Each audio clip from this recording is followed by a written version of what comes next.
4월 소비자 물가지수의 상승률은 3월의 8.5%보다 소폭 줄어든 8.3%를 기록했지만 여전히 시장 전망치를 웃돌았습니다.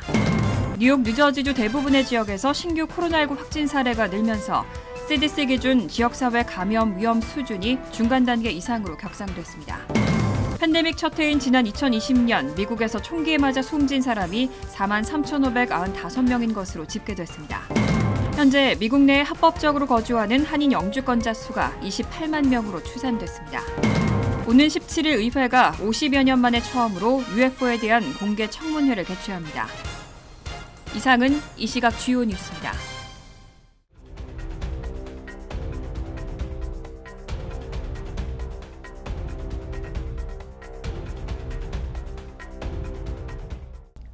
시청자 여러분 안녕하십니까? KBN 뉴스입니다. 4월 소비자 물가지수의 상승률은 오름세가 약간 꺾였습니다. 3월에 8.5%보다 소폭 줄어든 8.3%를 기록했는데요. 여전히 시장 전망치보다 높은 만큼 인플레이션이 장기화될 가능성이 높아 보입니다. 오늘 노동부는 4월 소비자 물가지수가 지난해 같은 달보다 8.3% 급등했다고 밝혔습니다. 다만 3월에 8.5%보다는 상승 속도가 다소 줄어 최근 8개월 만에 처음으로 오름폭이 둔화됐지만 월스트리트저널 등이 집계한 전문가 전망치 8.1%보다는 큰 폭의 상승률을 기록했습니다. 3월 상승률이 1981년 12월 이후 최고치였다는 점에서 4월 소비자 물가지수도 40년 만에 최대 기록에 여전히 근접한 상태라고 볼 수 있습니다. 전월 대비 상승률도 0.3%로 시장 전망치 0.2%를 상회한 것으로 나타났습니다. 변동성이 큰 에너지, 식품을 제외한 근원 소비자 물가지수는 지난해 같은 달보다 6.2%, 전월보다 0.6% 각각 올랐습니다. 근원 CPI도 시장 전망치를 넘어서는 상승폭을 나타냈습니다. 러시아가 우크라이나를 침공한 초기였던 3월보다는 에너지 물가 오름세가 다소 꺾였지만 주거, 식료품, 여행 등 전방위로 인플레이션이 확산하는 모습을 보였습니다. 지난달 식료품 가격은 전월보다 0.9%, 지난해 같은 달보다 9.4% 각각 올랐고 신차 구입 가격은 전월보다 1.1% 치솟았습니다. 전체 CPI의 3분의 1을 차지하는 주거 비용은 석 달 연속 0.5% 상승했고 전년 동월보다는 5.1% 올라 1991년 3월 이후 최대폭 상승을 기록했습니다. 4월 CPI 결과에 언론들은 여전히 물가가 높은 수준이어서 연방준비제도가 고강도 긴축이라는 통화정책 방향을 그대로 유지할 가능성이 커졌다고 분석했습니다. 이렇게 40여 년 만에 사상 최고치를 기록한 인플레이션은 일상생활에 적지 않은 부담을 주고 있습니다. 특히 한부모 가정은 끼니를 거르게 되거나 부채까지 늘어나는 등 더 큰 타격을 입고 있습니다. 국제구호개발기구 옥스팜의 최근 연구에 따르면 미국에서 인플레이션 상승으로 인해 식료품과 가스, 임대료, 공공요금의 가격은 지난 1년 동안 더 올랐지만 임금 인상률은 그렇지 못했습니다. CNN 방송은 특히 한부모 가정의 절반 이상은 시간당 $15도 못 버는 것으로 나타나 일상생활의 압박이 심해지고 있다고 보도했습니다. 한부모들이 본인의 식사를 거르고 자녀들이 대신 충분한 음식을 먹을 수 있도록 하거나 가족들에게 이전보다 덜 건강한 식사를 제공하게 된 경우가 많다는 지적입니다. 또 인플레이션 억제를 위한 금리 인상 등 정책으로 인해 부채가 늘면서 상황이 악화될 수 있는 수준까지 예상치 못한 비용을 지출하게 됐습니다. 코로나19 팬데믹으로 인해 제공됐던 세제 혜택의 종료 역시 재정 부담을 악화시키고 있습니다. 지난 3월 모닝 컨설트의 조사 결과 한부모의 30%는 전보다 가계 재정 형편이 더 나빠졌다고 밝혔습니다. 자료에 따르면 올 3월 기준 한부모 가구는 지난 12개월 동안 전체 월 소득 대비 약 16%를 적게 벌었고 월 지출도 약 8% 줄었습니다. 그런데 물가가 오르기 시작하면 한부모 가정은 더 이상 지출을 줄일 수 있는 능력이 떨어지게 됩니다. 인플레이션 압박을 위한 연준의 기준금리 인상은 대출 비용의 증가로 이어지고 저소득층에게는 더 큰 타격을 준다는 우려가 이어지고 있습니다. 뉴욕, 뉴저지주 대부분의 지역에서 신규 코로나19 확진 사례가 늘고 있습니다. CDC 기준 지역사회 감염 위험 수준도 뉴욕은 전체 62개 카운티 중 58개에서 뉴저지는 전체 21개 카운티 중 14곳에서 중간 단계 이상으로 격상됐습니다. 어제 기준 뉴욕주 전체 62개 카운티 중 58개 카운티는 지역사회 코로나19 감염 위험 수준이 중간 단계 이상으로 나타났습니다. 낮음으로 설정된 곳은 브롱스, 오렌지, 알레가니, 쇼토커 카운티 등 4곳뿐입니다. 뉴저지주도 전체 21개 카운티 중 한인들이 많이 거주하는 버겐, 허드슨 카운티를 포함해 14곳에서 감염 위험 수준이 중간 단계로 격상됐습니다. CDC 가이드라인에 따르면 인구 10만 명당 7일 평균 확진자가 200명 이상일 경우 위험도가 중간으로 분류되고 추가로 입원 환자가 10명 이상, 코로나19 환자의 병상 점유율이 10% 이상을 기록할 경우 지역사회 내 감염 위험 수준이 높음으로 격상됩니다. 업스테이트 뉴욕을 중심으로 5차 확산 위험이 커지고 있는 뉴욕주의 경우는 전국 79개 카운티 중 36곳에서 위험 수준이 높음 단계로 분류됐습니다. 한편 뉴욕주 보건국에 따르면 현재 주내 코로나19 감염 확산의 원인으로 지목되고 있는 BA.2.12.1 변이는 주 전역 신규 감염 사례 중 73.3%를 차지했습니다.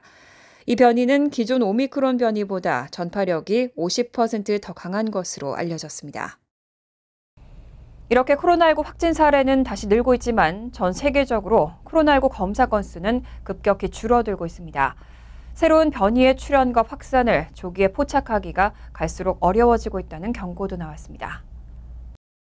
AP통신은 올해 1분기부터 2분기 사이 전 세계적으로 코로나19 검사 건수가 70에서 90%가량 급감한 것으로 추산되고 있다고 보도했습니다.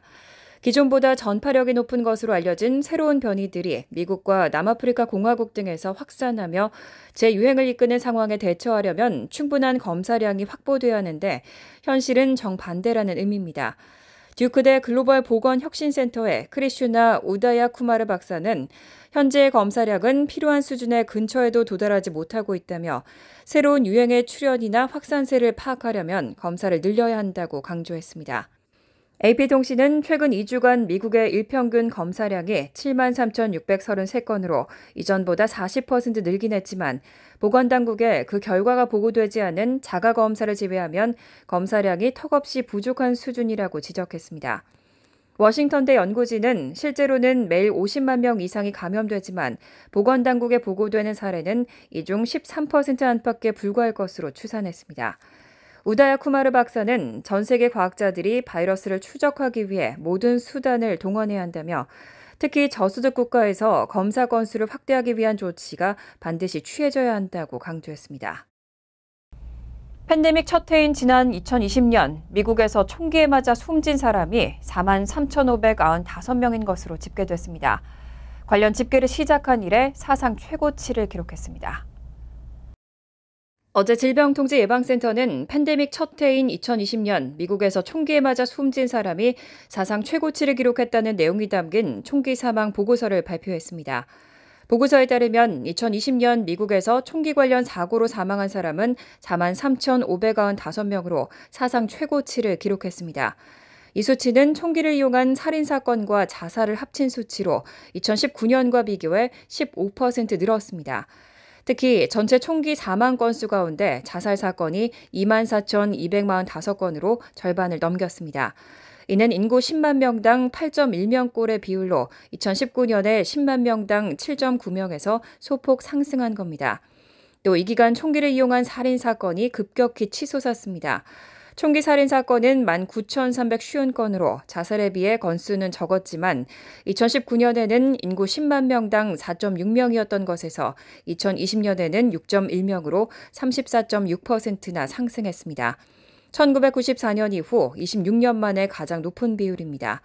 존스홉킨스 총기폭력 해결센터의 아리 데이비스는 총기 살인이 1년 사이 35%나 증가한 것은 현대 역사에서 가장 큰 폭의 증가라면서 잠정 집계 수치를 보면 2021년에도 총기 사망이 비슷하게 높은 수준을 유지한 것으로 보인다고 말했습니다.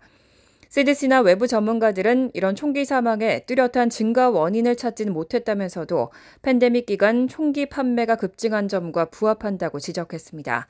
또 CDC 연구자들은 이 기간 코로나19로 사회적, 경제적, 심리적 스트레스 요인이 증가한 점도 원인이 됐을 수 있다고 설명했습니다. 전국 3천여 곳의 종합병원을 대상으로 이루어진 평가에서 뉴욕주에 있는 종합병원들의 안전성은 전국 44위로 최하위권에 머물렀습니다. 뉴저지주는 12위로 비교적 상위권에 있었지만 지난해보다는 3단계 하락했습니다. 비영리 환자 권익보호단체 리프로그는 전국 3천여 곳의 종합병원을 대상으로 평가를 실시해 지난 9일 안전성 평가 결과를 발표했습니다. 이 발표에 따르면 뉴욕주 152개 종합병원 중 최고 등급인 A를 받은 곳은 19곳에 그쳤습니다. 이는 심사 대상 병원 전체의 12.7%에 불과한 것으로 뉴욕주는 이 때문에 전국 최하위권인 44위에 랭크됐습니다. 6개월 전인 지난해 가을에 발표된 평가 순위와 비교하면 47위에서 3단계 상승한 겁니다. 지난 가을에는 A등급을 받은 병원 비율이 8%에 불과했었습니다. 플러싱 지역 종합병원인 플러싱 병원은 평균 이하인 D등급을 받았고 뉴욕 프레스비테리언 퀸즈 병원은 C를 받았습니다. 한편 뉴욕대 랭곤 메디컬 센터는 지난 6개월 전에 이어 이번에도 A등급을 받았고 롱아일랜드에 있는 사요셋 병원은 B등급을, 뉴욕 프레스비테리안 병원 웰 코넬대는 C등급을 받았습니다. 뉴저지주의 경우에는 전체 69개 병원 중 A등급 병원 비율이 43.5%를 기록해 전국 12위로 평가됐습니다. 다만 6개월 전과 비교하면 9위에서 3단계 순위가 낮아진 겁니다. 북부 뉴저지 한인들이 자주 이용하는 잉그루드 병원과 해켄색 메리디안 헬스 패스캑 밸리 병원, 해켄색 메리디안 헬스 팰리세이즈 병원은 A등급을 받았습니다. 하지만 해켄색 대학병원은 B등급, 홀리네임 병원은 D등급에 머물렀습니다. 현재 미국 내에 합법적으로 거주하고 있는 한인 영주권자 수가 28만 명으로 추산됐습니다. 국가별 순위로 보면 9번째로 많은 수치입니다. 연방국토안보부가 지난 9일 공개한 출신 국가별 영주권자 추정치 통계에 따르면 2021년 1월 기준 미국 영주권을 소지하고 있는 한인 이민자 수는 28만 명으로 추산됐습니다. 2020년도와 비슷한 수준입니다. 이런 한인 영주권자 추정치는 미국 내 전체 영주권자 1,311만 명의 2.1%에 해당하는 겁니다. 출신 국가별로는 9번째로 많은 수치입니다. 가장 영주권자가 많은 국가는 멕시코로 301만 명에 달했고 이어 중국 82만 명, 도미니카 공화국 56만 명, 인도 55만 명, 필리핀 54만 명, 쿠바 53만 명 등의 순이었습니다. 이번 조사에서는 또 28만 명의 한인 영주권자 가운데 71.4%인 20만 명이 시민권을 취득할 수 있는 자격을 갖춘 것으로 집계됐습니다. 한인 영주권자 3명 중 2명 이상은 시민권 취득 자격이 있는데도 불구하고 취득하지 않거나 미루고 있다는 의미입니다. 영주권자가 영주권을 받은 후 5년, 시민권자 배우자의 경우는 3년이 지나면 시민권을 취득할 수 있는 자격이 부여됩니다. 한편 한인 영주권자 수 추이를 보면 2002년 30만 1,000명을 기록한 이후 2006년 27만 명으로 줄었다가 2007년 28만 명으로 소폭 증가했습니다. 2008년부터 2010년까지 3년 연속으로는 27만 명 수준에 머무르다 2012년 다시 29만 명 선을 회복한 이후 2020년부터 다시 28만 명으로 줄어든 상태입니다. 뉴저지 팰리세이즈 파크에서 주차 위반 티켓 발부의 급증세가 지속되고 있습니다. 1년 전과 비교해 42%가량 늘었습니다. 뉴욕 한국일보가 2021년 7월부터 2022년 2월 뉴저지 타운 법원의 통계를 분석한 결과 이 기간 동안 펠팍에서는 9,186건의 주차 위반 티켓이 발부돼 전년 같은 기간보다 42% 늘어난 것으로 나타났습니다. 포트리와 레오니아, 리츠필드 등 이웃 타운에서는 주차 위반 티켓 발부가 감소하고 있는 것과는 대비되는 양상입니다. 포트리에서는 2021년 7월부터 2022년 2월 동안 19,885건의 주차 위반 티켓이 발부돼 전년 같은 기간보다 13% 줄었습니다. 레오니아와 리츠필드 역시 주차 위반 티켓 발부가 각각 726건과 1,662건으로 나타나 전년 같은 기간과 비교해 각각 25%, 6%씩 감소했습니다. 한편 뉴저지 한인 밀집타운에서 차량 교통법규 위반 적발은 전반적으로 늘고 있는 상황입니다. 2021년 7월부터 2022년 2월 동안 포트리에서는 7,081건의 교통법규 위반이 적발돼 전년 같은 기간보다 206%나 증가했습니다. 레오니아는 1,718건의 교통법규 위반이 적발돼 전년 같은 기간보다 162% 늘었습니다. 리츠필드는 1,115건으로 12%, 펠팍은 1,931건으로 전년보다 5% 증가했습니다. 오는 17일 의회는 50여 년 만에 처음으로 UFO에 대한 공개 청문회를 개최합니다.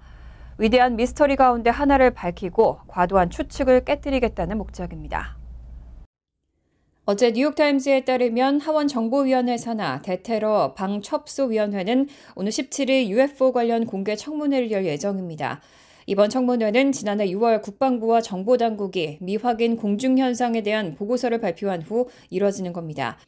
보고서에선 2004년 이후 목격된 144건 중 1건만 대형 풍선으로 확인하고 나머지 143건은 설명되지 않은 사건으로 분류했습니다. 또 보고서는 평가 결과 이 물체들이 미국의 비밀 기술이 아니고 적이 개발 중인 기술이라는 정보도 부족하다고 밝혔습니다. 하원 정보위원장 애덤 쉬프 민주당 의원은 위대한 미스터리 가운데 하나를 밝히고 과도한 비밀과 추측의 악순환을 진실과 투명성으로 깨뜨리고자 하는 것이 이번 청문회의 목적이라고 설명했습니다. 의회가 UFO 관련 청문회를 여는 것은 1970년대 초 프로젝트 블루북으로 알려진 공개조사를 종결시킨 이후 처음입니다. 당시 공군은 UFO가 국가안보를 위협한 적이 없고 외계인이라는 증거도 없다는 결론을 내렸습니다. 간추린 소식입니다. 마이크로소프트 공동 창업자인 빌 게이츠가 어제 자신의 트위터에 코로나19 확진 사실을 알렸습니다. 그는 증상은 가볍고 다시 건강해질 때까지 격리하면서 전문가 조언을 따르고 있다고 말했습니다. 게이츠는 마이크로소프트 경영에서 물러난 뒤 빌 앤 멀린다 게이츠 재단을 설립해 백신 개발 기술과 보급을 위한 활동을 벌여왔으며 최근에는 다음 팬데믹을 예방하는 방법이란 책을 출간하고 바이러스 확산을 조기에 막는 데 필요한 조치 등을 제안했습니다. 연방대법원이 임신 24주 이전의 낙태를 기본권으로 인정한 49년 전 판례를 뒤집을 가능성이 점쳐지는 가운데 로리 라이트풋 시카고 시장은 연방대법원이 판례를 뒤집는다면 시카고가 낙태 수요자에게 오아시스가 되겠다며 낙태 시술을 지원하는 기금을 조성하겠다고 발표했습니다. 라이트풋 시장은 1차로 $50만 달러의 기금을 조성해 시 보건국을 통해 거주지와 상관없이 누구든 시카고 시내에서 낙태 시술을 포함해 생식 보건 서비스를 받을 수 있도록 하겠다고 말하고 그 누구도 차별 없이 의료 서비스를 받을 수 있도록 하겠다고 약속했습니다. 에릭 애덤스 뉴욕시장은 뉴욕시 최대의 빈곤 퇴치 비영리 단체인 로빈훗 재단으로부터 지원을 받아 뉴욕시 차일드케어 품질 혁신 이니셔티브를 시행한다고 밝혔습니다. 아담스 시장은 차일드케어 품질 혁신 이니셔티브가 고품질의 차일드케어 서비스를 저렴한 가격에 제공해 뉴요커들에게 접근성을 높이는 데 중점을 두고 있다고 설명했습니다. 이번 이니셔티브는 로빈훗 재단으로부터 $5천만 달러, 연방 주정부 자금 $5천만 달러를 앞으로 4년간 투입하게 되고 수주내로 아담스 시장이 공개할 예정인 뉴욕시의 차일드케어 계획 중 일부가 될 것이라고 뉴욕시장실이 전했습니다. 뉴욕 한국문화원은 오늘 19일 오후 1시 뉴욕 공립도서관과 어버이날을 주제로 한 동화로 배우는 한국어 프로그램을 공동 주최한다고 밝혔습니다.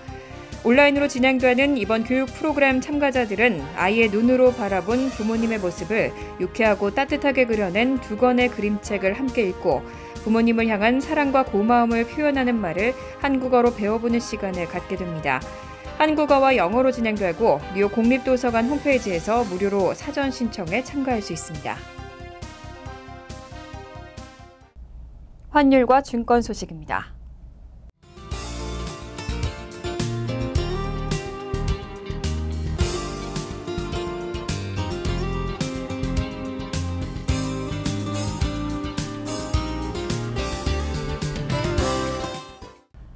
이어서 날씨입니다. 목요일은 대체로 화창하겠습니다.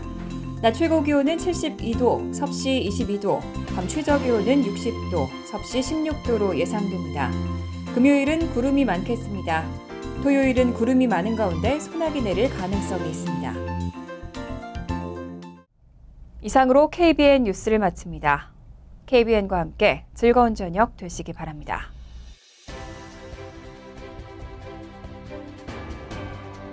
미 동부 최대 한인방송 KBN이 제작하는 KBN 뉴스는 웹사이트 mykbn.com 그리고 유튜브와 페이스북에서 다시 보실 수 있습니다. 좋아요, 구독, 알림 설정은 뉴스 제작에 큰 도움이 됩니다.